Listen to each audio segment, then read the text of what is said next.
Hi hello నమస్తే welcome to holistic Telugu channel. ఎలా ఉన్నారు? అందరూ బాగున్నారు. ఈరోజు మనం హైడ్రాలిక్స్లో మోడల్ పేపర్స్ అయితే చేస్తున్నాం కదండి. సో ఇప్పుడు థర్డ్ మోడల్ పేపర్ ఏంటన్నది చూద్దాం. సో అందులో first question, explain how the difference of pressures can be measured using a differential manometer. A tube differential manometer containing mercury is connected to two pipes as shown in figure. The pipes are carrying water. Find the pressure difference between two pipes. So ఇవి questions మనకి ఏ bit B bit అన్నది ఇచ్చారు. చాలామందికి చాలా doubts అయితే వస్తున్నాయి. అసలు ఇన్ని క్వశ్చన్స్ ఎందుకు అడుగుతున్నారు అంటే, మనకి ఇక్కడ నా దగ్గర ఉన్న మెటీరియల్ ప్రకారం చూసుకుంటే సిలబస్ ఏమీ చేంజ్ అవ్వలేదండి. ఇప్పుడున్న C14కి కానివ్వండి లేకపోతే C16కి కానివ్వండి, సిలబస్ అయితే కొన్ని టాపిక్స్ అయితే ఏమి చేంజ్ అవ్వలేదు. కాకపోతే వెయిటేజ్ ఆఫ్ మార్క్స్ క్వశ్చన్స్ అడగటం అన్నది కొంచెం చేంజ్ చేశాడు. అంటే ఎగ్జామినేషన్ పేపర్ పాయింట్ ఆఫ్ వ్యూలో చేంజ్ చేశాడు తప్పించి సిలబస్ అయితే ఏమీ చేంజ్ చేయలేదన్నమాట. సో C14 C16కి ఏంటంటే డిఫరెన్స్ FPS అన్నది యాడ్ చేశారు. ఇంకో కరికులంలో ఏంటంటే FPS అన్నది ఒక సపరేట్ సబ్జెక్ట్గా ఇచ్చాడనమాట. సో వాటి వేరియేషన్ చూసుకుంటే సరిపోతుంది. ఒకవేళ మీకు ఏమైనా డౌట్స్ ఉంటే మీ దగ్గర సిలబస్ ఉంటుంది కదా, ఆ సిలబస్లో ఎలా చూసుకోవాలి ఏంటి అన్నది నేను ఆల్రెడీ ఒక సబ్జెక్ట్ మీద స్ట్రెంత్ ఆఫ్ మెటీరియల్స్ మీద నేను వీడియో ఎలా చూసుకోవాలి, ఎలా ఇస్తాడు ఏంటి అన్నది. సో మీరు సిలబస్ను ఒకసారి దగ్గర పెట్టుకొని, అప్పుడు నేను ఇక్కడ షేర్ చేయడానికి మెయిన్ రీజన్ ఏంటంటే ఏ క్వశ్చన్స్ ఎలా అడుగుతాడు ఏంటి అన్నది. ఎందుకంటే మనకి ప్రీవియస్ పేపర్స్ చాలా ఇంపార్టెంట్ అనమాట. అడిగిన దానికి మనకి ఎలా ప్రజెంటేషన్ ఇవ్వాలి అన్నది కూడా మనం తెలియాలి. ఈ ప్రజెంటేషన్ టిప్ వల్ల ఏంటంటే మనకి ఒక 6 మార్క్స్ మనకు వచ్చే ఛాన్స్ ఉన్నప్పుడు అది 8 మార్క్స్కి వచ్చే ఛాన్స్ అన్నది ఉంటుందన్నమాట ఈ ప్రజెంటేషన్ టిప్స్ ఫాలో అవటం వల్ల. అందుకని నేను మీతో షేర్ చేస్తున్నాను. ఓకేనా, ఇంక లేట్ ఎందుకు, స్టార్ట్ చేసేద్దామా?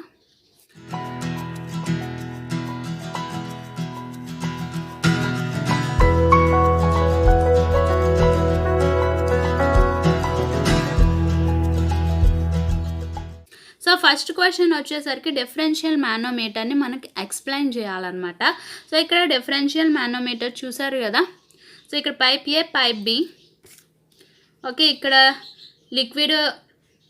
ఒక లిక్విడ్ ఉంది, ఇక్కడ సెకండ్ లిక్విడ్ ఉంది. సో దానికి మనకి మానోమీటర్ లిక్విడ్ ఇక్కడ ఇలా ఉంది. సో వాటి నోటేషన్స్ అన్నీ మనం ఇక్కడ చూసుకుంటాం. Differential manometer determines the difference of pressures at 2 point. Consider a differential manometer. So మానోమీటర్ని ఇలా మనం డ్రా చేస్తాం. సో వాటికి సంబంధించిన మనం రాయాలి కదా స్పెసిఫికేషన్స్. లేదా W1 అంటే ఏంటి, W2 అంటే ఏంటి, W3 అంటే ఏంటి, PA PB. సో W1 ఏంటంటే specific weight of liquid in a pipe A. W2 అంటే specific weight of liquid in a pipe B. W3 specific weight of manometric liquid in U-tube manometer. PA pressure liquid in the pipe A. PB pressure in the pipe B. Next, pressure at C, left column, pressure at A. PA, A dash equal to PA, C equal to PA plus W1 H1. అలాగే pressure at C right కాలమ్కి వచ్చేసరికి pressure at point B PB, D దగ్గరికి వచ్చేసరికి PB plus W2 H2, C డాష్కి వచ్చేసరికి pressure at D plus W3 H3. That is equal to PB plus W2 H2 plus W3 H3.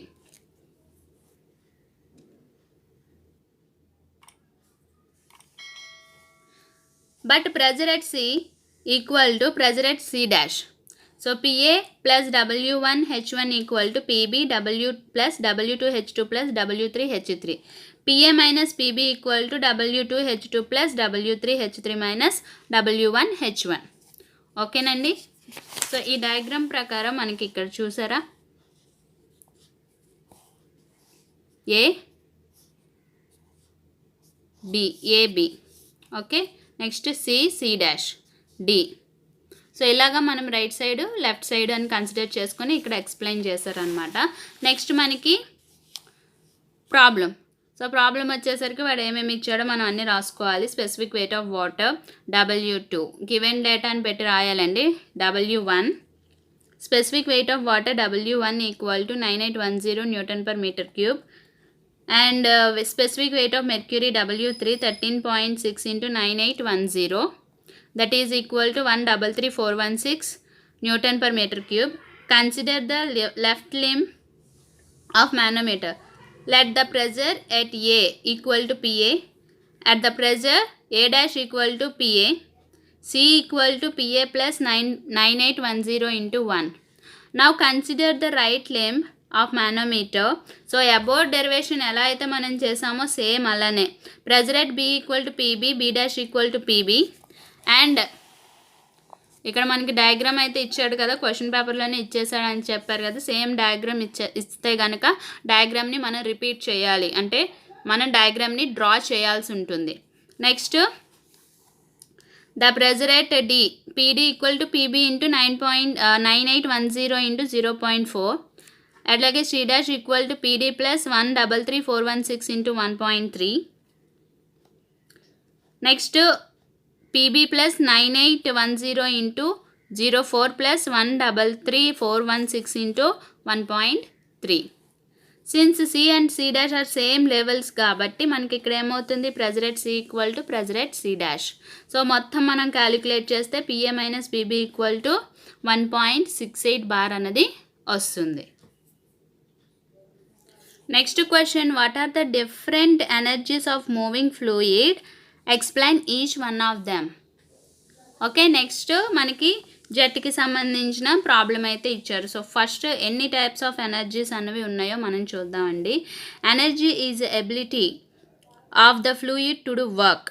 A fluid possesses different forms of energy like pressure energy, kinetic energy, potential energy, etc.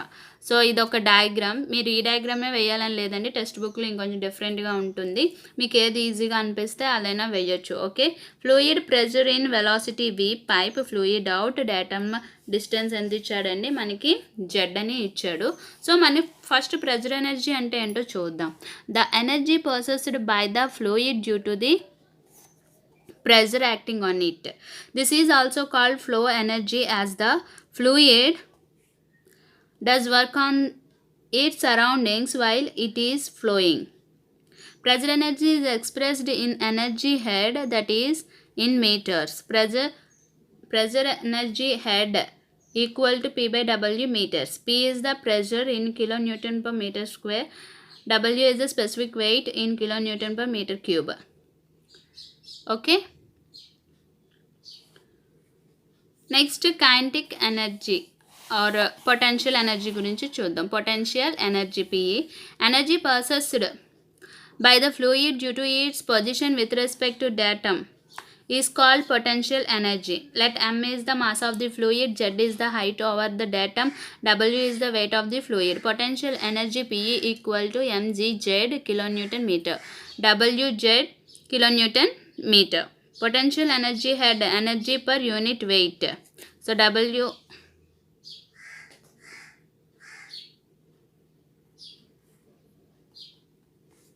Okay, next kinetic energy. Energy processed by the fluid due to its velocity is called kinetic energy. If the fluid is moving with means velocity v, so K equal to half mv square, half that is equal to half W by G V square, ఎందుకంటే mass కాబట్టి మనం వెయిట్లోకి change చేసుకుంటాం కాబట్టి. Kinetic energy head equal to kinetic energy per unit weight half into WG V square by W, V square by 2G. ఓకేనండి, so kilonewton metre per kilonewton, that is equal to metres. So total energy కూడా మనకి ఇక్కడ calculate చేసుకోవాలి. Total energy is the sum of pressure, kinetic and potential energy of the fluid. Total energy head equal to P by W plus V square by 2G plus Z. ఓకేనండి, next ఇక్కడ problem చూద్దాం. A jet of water moving with a velocity of 25 metre per second strikes normally on a plate. The jet diameter 60 mm. Determine the force on the plate when the plate is fixed. The plate is moving in the direction of jet with velocity of 5 meter per second. ఇక్కడ చూడండి మొత్తం condition అంతా ఇస్తాడు. ఇక్కడ 2 determine అంటే plate అనేది fix అయ్యి ఒక్కసారి, అలాగే plate moving velocity 5 metre per second అనేది తీసుకొని మనం 2 కండిషన్స్లో ప్రాబ్లం అనేది సాల్వ్ చేయాల్సి ఉంటుంది. సో ఫస్ట్ మనకి ఏం చేయాలి, గివెన్ డేటా అనేది రాసుకోవాలి. Velocity of jet v equal to ఎంత ఇచ్చాడు, 25 metre per second. Diameter of the jet 60 mm ఇచ్చాడు. సో మీటర్స్లోకి చేంజ్ చేసుకుంటాం. Velocity of plate u equal to 5 metre per second. ఇది సెకండ్ కండిషన్. సో డయామీటర్ ఇచ్చాడు కాబట్టి మనం ఏది ఫైండ్ అవుట్ చేయాలి, ఏరియా ఆఫ్ జెట్ అనేది ఫైండ్ అవుట్ చేయాలి. ఏరియా ఫార్ములా ఏంటంటే a equal to 5/4d². So d అంటే ఎంత వచ్చింది మనకి, మీటర్స్లోకి చేంజ్ చేస్తే 0.06 హోల్ స్క్వేర్ అనేది వచ్చింది కాబట్టి 5/4 0.06 whole square that is equal to 2.83 into 10⁻³ metre square అనేది వస్తుంది. సో ఫస్ట్ మనకి ఏం కనుక్కోమన్నాడు, ఫిక్స్డ్ ప్లేట్ దగ్గర మనకి ఫోర్స్ ఎంత అనేది కనుక్కోమన్నాడు. సో ఫిక్స్డ్ ప్లేట్ దగ్గర F ఈక్వల్ టు ఫార్ములా ఏమవుతుందంటే W/G AV². సో W అంటే 9810 డివైడెడ్ బై G అంటే 9.81. ఇక్కడ WG అన్నది మళ్ళీ మనకి పర్టికులర్గా ఇస్తే కనుక వాడు వాల్యూస్ అనేవి ఇచ్చేస్తాడండి, లేదంటే మనం ఇలా ఎస్యూమ్ చేసుకోవచ్చు. ఓకే, ఇంటూ A అంటే ఎంత వచ్చిందండి మనకి 2.83 ఇంటూ 10⁻³ V² అంటే మనకి 25². టోటల్ మనకి ఆన్సర్ అనేది ఎంత వచ్చిందండి, 1767 న్యూటన్స్ అనేది వచ్చింది. సో సెకండ్ కండిషన్ ఏమన్నాడు, మూవింగ్ ప్లేట్ అన్నాడు. సో మూవింగ్ ప్లేట్కి ఫార్ములా ఏంటండి, F equal to W/G A into V minus U whole square. So 9810 divided by 9.81 into 2.83 into 10⁻³ into 25 - 5 whole square that is equal to 1132 newtons అన్నవి వస్తుందన్నమాట. So దీనికి ఇది SI కాబట్టి దీనికి diagram కూడా మనం వేసుకోవచ్చు. ఓకే, నెక్స్ట్ డిఫైన్ ఇంపార్టెంట్ అనమాట, ఇవి షార్ట్స్లో కూడా అడగవచ్చు. Okay, first A bit, define coefficient of velocity, second coefficient of contraction, coefficient of discharge. So ఈ మూడిటికి డిఫైన్ చేయమన్నాడు. ఆ తర్వాత మనకి ప్రాబ్లం అనేది ఇచ్చాడు. ఓకే, సో ఫస్ట్ మనం చూద్దాం. When the fluid from the reservoir enters the small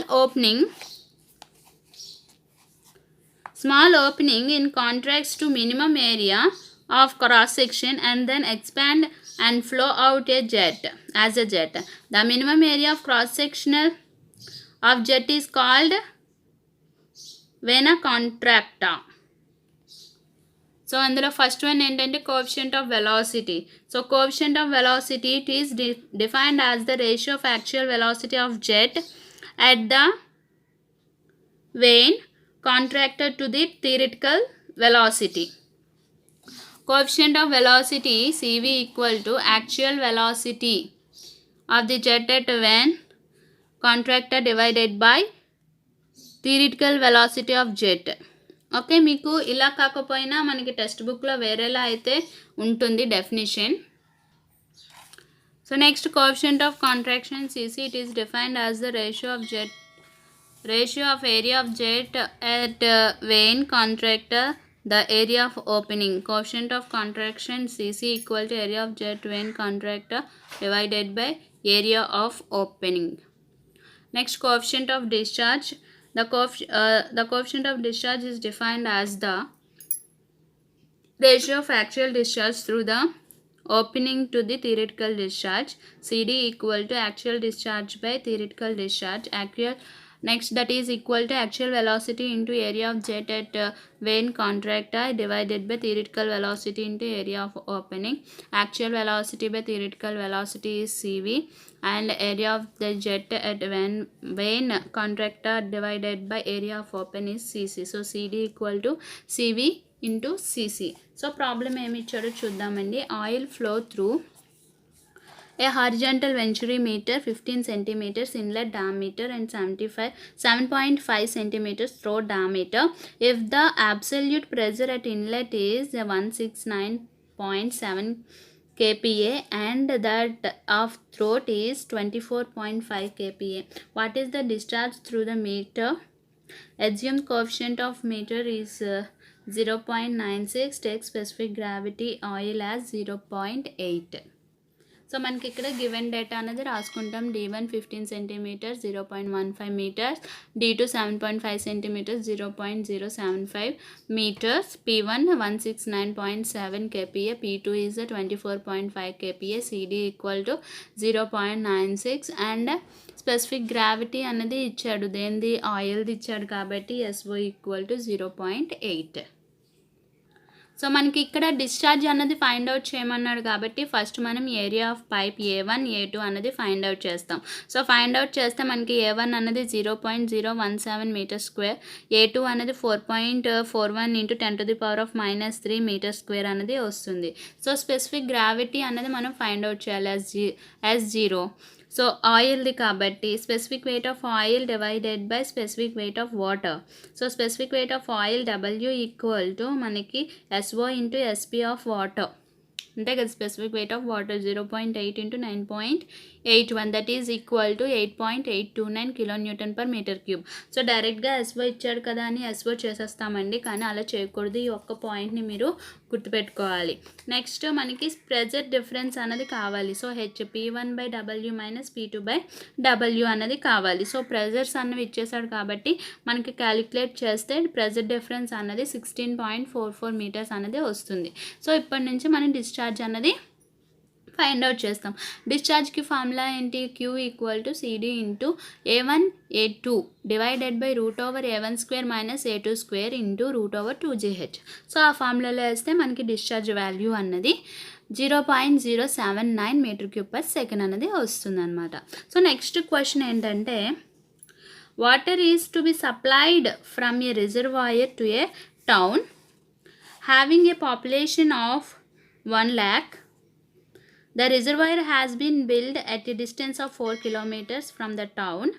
It is estimated that one half of the daily supply of 150 liter per head should be delivered in 6 hours. Calculate the size of supply pipe if head available in 20 meters, assuming coefficient of friction of for pipe 0.008.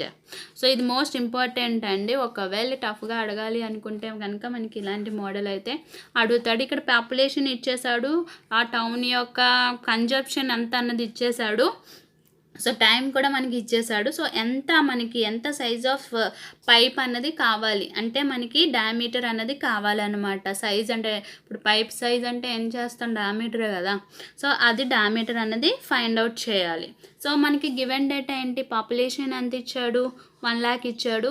Pipe length అన్నది 4 kilometers అన్నవి ఇచ్చాడు. So 4000 meters. Next daily supply ఎంత ఇచ్చాడు? 150 litre per head అన్నది ఇచ్చాడు కాబట్టి 0.15 m³/head అన్నది అవుతుంది. సో టోటల్ సప్లై అన్నది మనకి ఎంత కావాలి? టోటల్ పాపులేషన్ మొత్తానికి కావాలి కాబట్టి ఇక్కడ మనకి పర్ హెడ్ అనేది ఇచ్చాడు. సో పర్ హెడ్ అన్నది ఎలా అవుతుంది? Total supply equal to 0.15 into 1 lakh. So 15,000 m³. Okay, since half of the quantity should be delivered in 6 hours. So half of the quantity అన్నాడు. సో Q ఈక్వల్ టు మొత్తం total supply divided by 2 into అంటే half కాబట్టి అంతే కదా. So 2 into 6 hours, 6 into అవర్స్లోకి మన అవర్స్ని సెకండ్స్లోకి change చేస్తే 3600 that is equal to 0.347 m³/s. So head of water HF equal 20 meters ఇచ్చాడు. Friction factor F equal to 0.008 అన్నది ఇచ్చాడు. So using HF equal to FL Q² divided by 3D⁵. So HF ఇచ్చాడు, దాని నుంచి మనకి D అన్నది ఎంత వస్తుందండి? 0.577 meters అన్నది వస్తుంది. ఆర్ మనకి మీటర్స్లో వచ్చింది. సో ఎంఎంస్లోకి అయితే 577 mm అనమాట. So next question, a jet of water having a velocity of 50 m/s, it strike a curved vane which is moving at a velocity of 25 m/s. The jet makes at an angle of 30 degrees with the direction of motion of van at inlet and leaves radially at outlet. Draw the velocity triangles and determine the vane angles at inlet and outlet so that water enters and leaves the vane without shock. Okay కదా. So ఇప్పుడు మనకి data రాసుకుందాం. V1 ఇచ్చాడు 50 m/s, U1 equal to U2 equal to U 25 m/s. Alpha అన్నది మనకి ఇచ్చేసాడు. So 30 degrees and beta is the 90 degrees from inlet velocity triangle ABD. So మనకి ఇక్కడ velocity triangle అనేది మస్ట్ అండ్ షుడ్గా డ్రా చేయడం తెలియాలి. ఆ డయాగ్రామ్ని యూజ్ చేసి మనం యాంగిల్స్ని ఎలా ఫైండ్ అవుట్ చేయాలి అన్నది కూడా మనకి తెలియాలన్నమాట. అంటే డెరివేషన్ ఒకటి ఉంటుంది, అది చాలా important. Okay, so VW1 equal to V1 cos alpha. So V1 అంటే మనకి 50, సో క్యాలిక్యులేట్ చేస్తే 43.3 మీటర్ పర్ సెకండ్. సో ఇది డయాగ్రామ్, ఇది inlet triangle. Okay, inlet triangle VW1, V1, VR1, VF1. అదే అవుట్లెట్కి వచ్చేసరికి VR2, VF2 equal to V2, so U2. Okay, ఇలా ఉంటుందన్నమాట. దీన్ని నేను ఎక్స్ప్లెయిన్ చేస్తానండి, ఎలా డ్రా చేయాలి, ఎలా ఈజీగా అన్నది గుర్తుపెట్టుకోవాలన్నది. మనం ఇప్పుడు ఏంటి VW1 అన్నది ఫైండ్ అవుట్ చేసాము. ఇప్పుడు ఏంటి ఫైండ్ అవుట్ చేయాలి, VF1 అనేది ఫైండ్ అవుట్ చేయాలి. VF1కి ఫార్ములా ఏంటంటే V1 sign alpha. So calculate చేస్తే మనకి 25 మీటర్ పర్ సెకండ్ అనేది వస్తుంది. So tan theta equal to మనకి తీటా అనేది కావాలి, ఎందుకంటే ఆల్ఫా ఇచ్చేసాడు కాబట్టి తీటా అనేది మనం ఫైండ్ అవుట్ చేయాలి. సో తీటాకి ఫార్ములా ఏంటంటే tan theta equal to VF1 by VW1 minus U1. So 25 divided by 43.3 minus 25, that is equal to 1.366. మనకి తీటా కావాలి కాబట్టి tan అన్నది ఈక్వల్ టు అవతలికి వెళ్తే tan ఇన్వర్స్ అవుతుంది కాబట్టి అప్పుడు మనకి 53.79 అనేది వస్తుంది. So assuming no friction, so ఇక్కడ మనకి ఫ్రిక్షన్ అనేది లేదు, అప్పుడు ఏమవుతుంది VR2 ఈక్వల్ టు VR1 అనేది అవుతుంది. From inlet triangle BCD sin theta equal to VF1 by VR1. ఓకేనండి. సో తర్వాత మనకి VR1 equal to VF1 by sin theta. So calculate చేస్తే మనకి 30.98 మీటర్ పర్ సెకండ్ అనేది వస్తుంది. సో VR2 ఈక్వల్ టు 30.98, ఎందుకంటే ఇక్కడ అజ్యూమింగ్ నో ఫ్రిక్షన్గా మనం తీసుకున్నాం కాబట్టి మనకి VR1 ఈక్వల్ టు VR2 అవుతుంది. కాబట్టి VR1 30.98, అలాగే VR2 కూడా 30.98. From outlet triangle EFG cos phi equal to U2 by VR2. U2 అంటే 25, VR2 అంటే 30.98. సో phi అన్నది ఎంత వస్తుందండి, 36.21 డిగ్రీస్ అన్నది వస్తుంది. సో దీని తర్వాత మనం ఏం చేయాలంటే రిజల్ట్ అనేది కంపల్సరీగా రాయాలి. నెక్స్ట్ టర్బైన్ ప్రాబ్లం అనమాట. A Francis turbine working under a head of 130 meter runs at 400 rpm. The diameter of the runner at inlet is 1.5 meters and the flow area is 0.5 meters square. The guide blade angle is 20 degrees. At the vane angle at the inlet is 60 degrees. Determine the power developed, hydraulic efficiency. The velocity of rail at outlet is 0. So మనకి ఇక్కడ H అనేది ఇచ్చాడు, ఏంటి working head. Okay, 130 meters. అలాగే rotations ఇచ్చాడు N RPM. Okay, D1 అనేది కూడా ఇచ్చాడు. సో ఏరియా అనేది ఫైండ్ అవుట్ చేస్తాం. ఆల్ఫా ఇచ్చాడు, 5 ఇచ్చాడు, VW2 అనేది 0 అన్నాడు. So U1 equal to pi D1 by 60. So pi D1 by 60 calculate చేస్తే 31.41 metre per second. From inlet ABC angles equal to 180 minus 20 minus 120 equal to 40.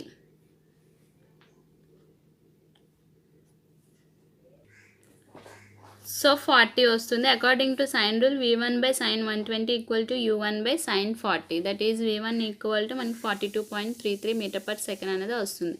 So velocity of flow VF1 equal to V1 sin 20, that is equal to 14.48. అలాగే velocity of rail VW1 equal to cos 20. Answer మనకి 39.78 అనేది వస్తుంది. మనకి ఇక్కడ velocity diagram అనేది draw చేయాలండి. Triangle diagrams అన్నీ కూడా మనం డ్రా చేయాలి. ఇన్లెట్ ట్రయాంగిల్ అలాగే అవుట్లెట్ ట్రయాంగిల్. తర్వాత discharge Q equal to area of flow into VF1, that is 0.5 into 14.48, that is equal to 7.24 meter cube per second. Next power P equal to WQ by G into VW1 U1 plus or minus VW2 U2. So VW2 అనేది మనకి ఇక్కడ 0 కాబట్టి ఏమొస్తుంది, WQ by G into VW1 U1. So calculate చేస్తే మనకి 9046.3 kilowatts అనేది వస్తుంది. So దీంతోపాటు మనం ఏది ఫైండ్ అవుట్ చేయాలి, హైడ్రాలిక్ ఎఫిషియన్సీ అన్నది కూడా ఫైండ్ అవుట్ చేయాలి. కాబట్టి efficiency H equal to VW U1/GH. So calculate చేస్తే మనకి 98% అనేది వస్తుంది. So next question, draw the neat sketch of deep well or submerged pump and explain its working. So submerged pump అంటే మనకి ఇది టెక్స్ట్ బుక్లో ఉంటుంది. ఇది ఒక్కసారి మీరు చూడండి, నేనైతే ఎక్స్ప్లెయిన్ చేయట్లేదు అనమాట. ఓకేనా. So next question, a single acting reciprocating pump has a plunger diameter 300 mm and strike of 200 mm. If the speed of pump is 30 rpm and delivers 6.5 liter per second of water, find the coefficient of discharge and the percentage slip of the pump. Explain the working principle of Kaplan turbine with the neat sketch. So diameter D ఇచ్చాడు, దాన్ని మీటర్స్లోకి change చేసుకుంటాం. తర్వాత దాన్ని area అనేది find out చేస్తాము. Area find out చేసిన తర్వాత స్ట్రోక్ లెంత్ ఎల్ ఇచ్చాడు, స్పీడ్ అనేది ఆర్పిఎం ఇచ్చేసాడు. సో 30 ఆర్పిఎం అని. యాక్చువల్ డిశ్చార్జ్ అనేది అది కూడా ఇచ్చేసాడు, లీటర్స్లో ఇచ్చాడు కాబట్టి మనం మీటర్స్ క్యూబ్లోకి చేంజ్ చేసుకుంటాము. నెక్స్ట్ థియరిటికల్ డిశ్చార్జ్ అనేది Q = LAN/60. So 0.2 into 0.07 into 30 divided by 60, that is equal to 7 into 10 to the power of -3. Okay, next coefficient of discharge Q actual by Q theoretical. Theoretical చేస్తే మనకి 0.93 అనేది వస్తుంది. Percentage of స్లిప్కి formula ఏంటండి, theoretical discharge minus actual discharge by theoretical discharge into 100. So మనకి 7.14% slip అనేది వస్తుంది. Next Kaplan turbine యొక్క మనకి ఎక్స్ప్లెనేషన్ అనేది ఇవ్వాలి. సో ఇలా థియరిటికల్ కనుక అడిగినట్టయితే కంపల్సరీగా కప్లాన్ టర్బైన్ అనేది ఏంటి, అసలు ఏ టైప్ అన్నది కొంచెం ఇంట్రడక్షన్ అనేది ఇచ్చిన తర్వాత అప్పుడు డయాగ్రామ్ అనేది డ్రా చేయాలి. డ్రా చేసిన తర్వాత ఇంపార్టెంట్ మెయిన్ పార్ట్స్ అనేవి ఉంటాయి కదా. సో మెయిన్ పార్ట్స్ ఏముంటాయి, గైడ్ వెయిన్స్, డ్రాఫ్ట్ ట్యూబ్, ఇలా కేసింగ్ ఇవన్నీ ఉంటాయి కదా. సో వాటి గురించి జస్ట్ హెడ్డింగ్స్ అనేవి పెట్టిన తర్వాత వాటి గురించి ఎక్స్ప్లెయిన్ చేయాలన్నమాట. అంటే అది ఎక్కడ ఉంటుంది, అది ఇప్పుడు కేసింగ్ అనుకోండి, ఏంటి కవర్ చేస్తుంది, అదేంటి అంటే మనకి బాడీలా ఉంటుంది కదా. సో అలా అనమాట. సో కొంచెం అలా రాసిన తర్వాత అప్పుడు వర్కింగ్ ప్రిన్సిపల్ రాస్తే మనకి ఫుల్ మార్క్స్ అన్నవి వస్తాయి. ఓకేనా. సో ఇది ఈ 3rd మోడల్ పేపర్ అన్నమాట. సో ఫ్రెండ్స్, ఇది వీడియో కనుక నచ్చినట్టయితే లైక్ చేయండి, షేర్ చేయండి. అలాగే మన ఛానల్ని ఫస్ట్ టైం కనుక చూస్తున్నట్టయితే ప్లీజ్ అండి సబ్స్క్రైబ్ చేసుకోండి. Thank you for watching.